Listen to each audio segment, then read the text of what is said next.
As cinematographers, and especially here on YouTube, we're all obsessed with brand new cameras and new camera technology, but there are actually a lot of different variables that contribute to the final image way more than the camera does. And today I'm going to give you visual proof that the camera you use doesn't really matter when it comes to the final image. This video is sponsored by MusicBed. Today, we're going to put the same lens on 4 different cameras and shoot the exact same scene and shots, and you'll see there probably isn't all that much difference between the 4 different cameras.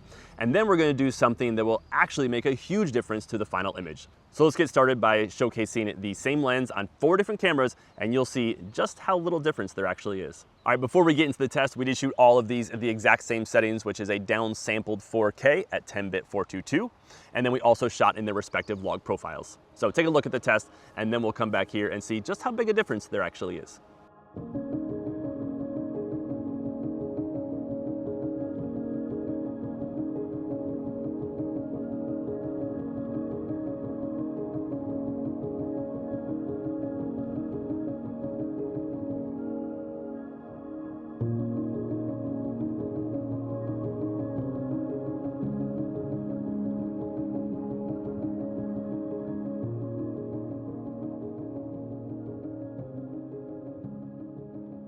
Now the 4 cameras that you just watched in that comparison are pretty wildly different. One of them is the Canon C400, a high-end cinema camera from Canon, as well as the Panasonic S1 II, which is a very nice mirrorless hybrid, and then the older Panasonic S1H, which, though they're both made by Panasonic, have a pretty different image. And then finally is the Ronin 4D from DJI, which is a completely different camera system altogether. So those 4 cameras, even though they have been released years apart, are made by different manufacturers, have different color science, were pretty easy to get to look pretty darn close to the same. I do want to point out that the images these cameras produce are different, but none of them are necessarily better than the others. They all create a great looking downsampled 4K image. So if most cameras these days are high quality and can create a beautiful image, where should you invest your time and resources? Well, there are a few main areas where if you put your attention, then you will see huge dividends in your work. And for me, it comes down to these 4 things. There is a great saying that you should date your camera, but marry your lenses. And that's 100% true. Beautifully built lenses like the Zeiss Otis or Super Speeds will last you decades and you'll be good to go whether you're shooting on the C400 today or the C400 version 7 in 25 years. And not only that, but lenses are the main way to change the look and feel of your images and therefore your film. To prove that, let's do the same test outside. For the first test, we put the same lens on 4 different cameras. And not much changed outside of a bit of color differences. But now let's take the same camera, the Canon C400, and put on 4 different lenses and see just how much that changes our image.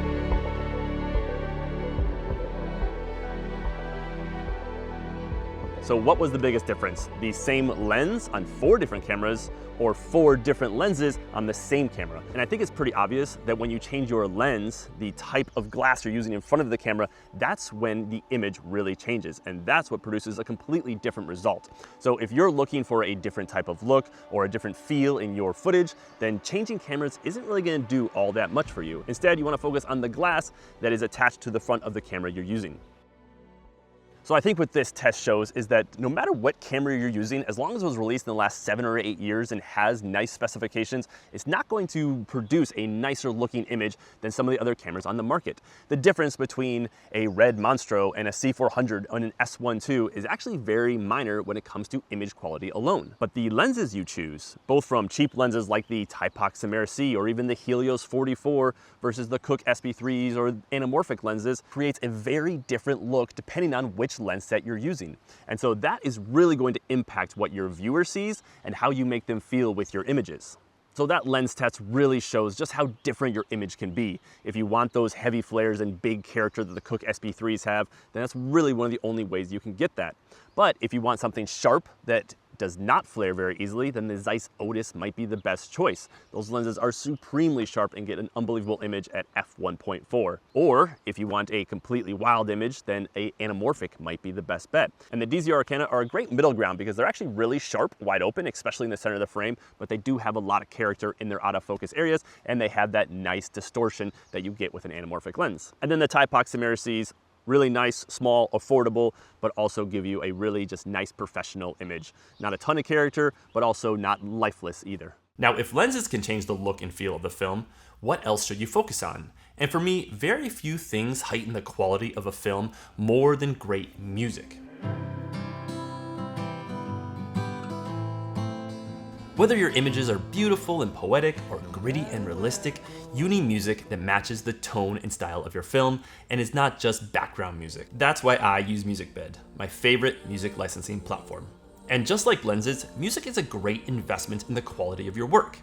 I think many people think of it as an afterthought, but choosing great music is one of the key elements to make your audiences feel something. With MusicBed, you're working with real artists, music that has authentic emotion, intention, and identity. It's the closest you can get to hiring a dedicated composer for your film.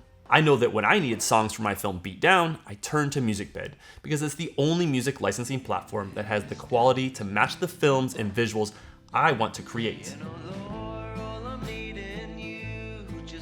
Every time you put the effort into producing, directing, shooting, and editing a film, you need music made by artists that have put in the same amount of dedicated work as you have. And so with many other platforms using AI-generated slop, MusicBed is the only place where you know you can get real music made by real artists. And that makes a huge difference. Since you're watching this video, I know you care about the quality of your images and work. So make sure you click on the link below to start your free trial with MusicBed.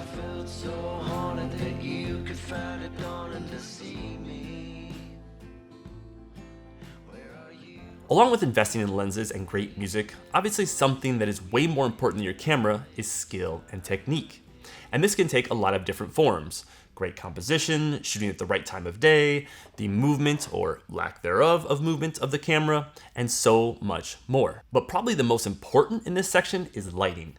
You can make a cheap or bad camera look great in comparison to an expensive cinema camera with just a few small lighting tweaks. To prove this point, here is a $6,000 camera combo of me just sitting at the table. I turned on the overhead lights and that's about it. It's not a great looking image. Now here is me 30 seconds later with an $850 camera, the Canon PowerShot V1, a point and shoot camera with a small sensor and a fixed slow zoom lens. But it looks way better than the Canon C50 and 20mm f1.4 prime. And this isn't even great lighting. I just put up a softbox, turned off the overhead, and turned on the lamp behind me. A total of 2 minutes of setup time, and yet the image instantly improves. Now, you could obviously get better results if you married the nicer camera and lens combo with good lighting or composition or technique, but the point is that there is no reason to buying expensive cinema cameras and shooting 8K RAW if you haven't put in the time and effort into technique. That is way more important than your camera. Finally, and I feel like a broken record saying this because I say this in almost all of my videos, but by far the most important thing is to tell a great, compelling story. Nobody will care if you shoot in 4K or 8K or RAW or 8-bit or on a potato if your film is lifeless and boring and it's just beautiful shots of flowers.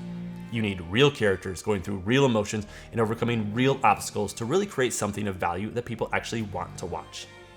If you have no story and are just shooting pretty images with your amazing, expensive cinema camera, then you'll lose people's attention within minutes. But if you focus on story first, and then create the look and feel you want with great lenses, great composition, great technique and lighting, and incredible music from MusicBed, then you can spend your money on the beautiful new cinema camera.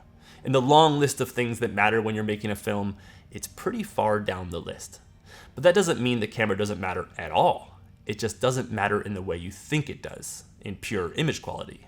So where does the camera matter? Well, these 4 systems specifically are all pretty wildly different. The Canon C400 is built for productions. It has SDI ports, it's got monitoring tools, and it's just got a very friendly body for people who want to shoot handhelds or even rig this up for production. Whereas the Panasonic S1 II is a small mirrorless hybrid, but it has that incredible IBIS. And so if you want incredibly steady footage, then that might be the best way to go. And then the Ronin 4D is a completely different beast altogether. It has that incredible 4th axis stabilization. It's got the gimbal head built in and is really a professional tool like the C400, but with that 4 axes of stabilization. And then it really comes down to the specifications inside the camera, like whether it has open gate or 3x2 if you want to shoot anamorphic lenses, or if you need to do high frame rates like 120 or 240 frames per second, you might be looking at different camera bodies based on that. But I think the main point is at 24 frames per second in 10-bit 422 4K, where a lot of these cameras shine, and that's where I think a lot of people are staying when they're filming with a bunch of different cameras, the image and the image quality is generally pretty similar. So when you're thinking about which camera to get, which camera system to invest in and get those beautiful lenses, then you really just need to figure out what are your needs. If you need internal NDs and XLRs and you need a production ready body, then something like a C400 makes a lot of sense. If you're doing a lot of commercial work or want that smooth, beautiful floating motion, then the Ronin 4D is one of the few ways to get it. Or if you want to be small and nimble and quick but still get really stable images, then something like a Panasonic S1 II. Again, for my work, I often need XLRs and internal NDs and timecode. So really, it narrows it down to what camera system I am actually able to use. And then from there, I look at my actual options and choose from there. So there you go, visual proof that your camera doesn't really matter all that much. And instead, focus on great technique, lighting, music, tone, lenses, and most importantly, story. Thanks again to MusicBed for sponsoring this video, and make sure to click the link below to start your 14-day free trial. And I know many of you are not subscribed, so please like this video and subscribe if you found it valuable, and I'll see you in the next video. I'm the guy you want beside you in Vietnam on the left side and right side. I'm the guy that'll carry you out with your leg blown off. You guys better saturate that shit, because nobody else does what I do.